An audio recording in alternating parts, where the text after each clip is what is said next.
আসসালামু আলাইকুম। আজকে আমি নতুন ধরনের আমের আচার তৈরি করেছি। কোনো রকম রোদ এবং চুলার তাপ ছাড়াই তৈরি করেছি। অবশ্যই ফুল ভিডিওটা দেখার চেষ্টা করবেন, আপনার কাছে এই রেসিপিটি ভালো লাগবে। চলুন তাহলে শুরু করা যাক। আমি কিছু কাঁচা আম কেটে কুচি করে নিয়েছি, এগুলো গ্রেটারের সাহায্যে কুচি করেছি। এভাবে আচার সংরক্ষণ করতে পারবেন। চুলায়ও তাপ দেয়নি কিংবা রোদ্রেও শুকায়নি।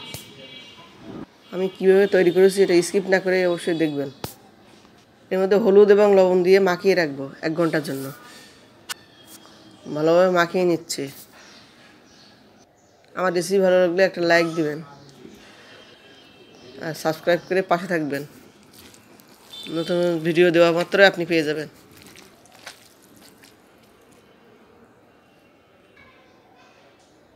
রেস্টে রাখার পর এখন আমি চিপে চিপে পানি বের করে নিচ্ছি।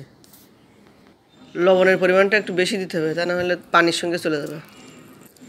এই পানিটা আপনি অন্য কাজে ব্যবহার করতে পারেন, ডালের সঙ্গে দিয়ে ব্যবহার করতে পারেন, ডালের মধ্যে দিয়েও এই পানিটা খেতে পারেন। আমি অল্প করে দেখাচ্ছি। আমার সব পানি চিপে নেওয়া হয়ে গিয়েছে।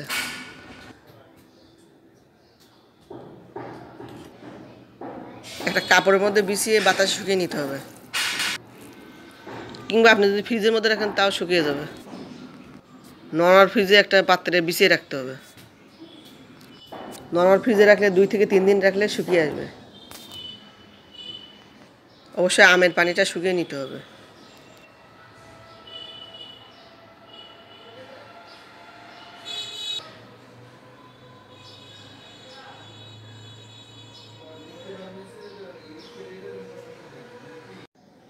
এখন আমি আচার তৈরি করে নিচ্ছি।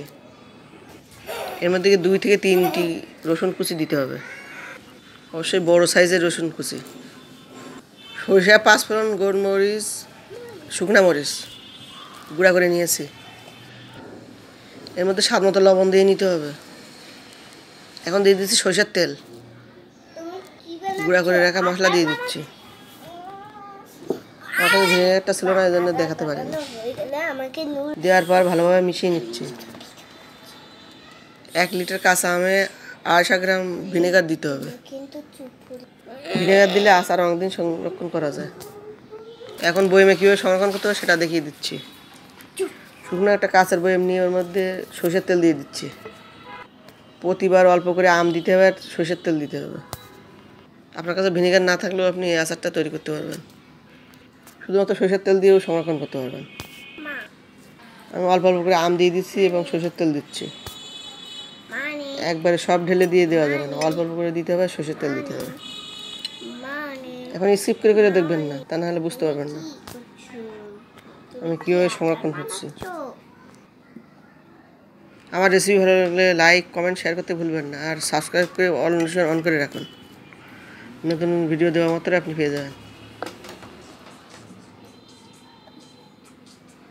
শেষে এর উপরে শুকনো মরিচ দিয়ে তেল দিয়ে সংরক্ষণ করতে হবে।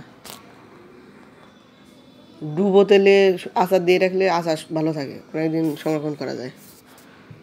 অবশ্যই চেষ্টা করুন আচার যেন তেলের মধ্যে ডুবে থাকে, তাহলে যে কোনো আচার ভালো থাকবে।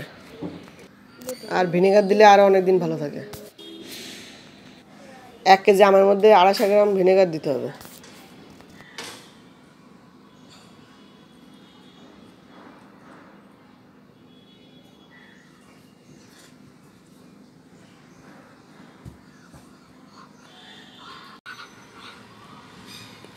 ভালো লাগে সব কমেন্ট করে জানাও। সে কেমন আছে কমেন্ট করে জানাবে। ভালো লাগে সব কমেন্ট করে জানাও। সে কেমন আছে কমেন্ট করে জানাবে।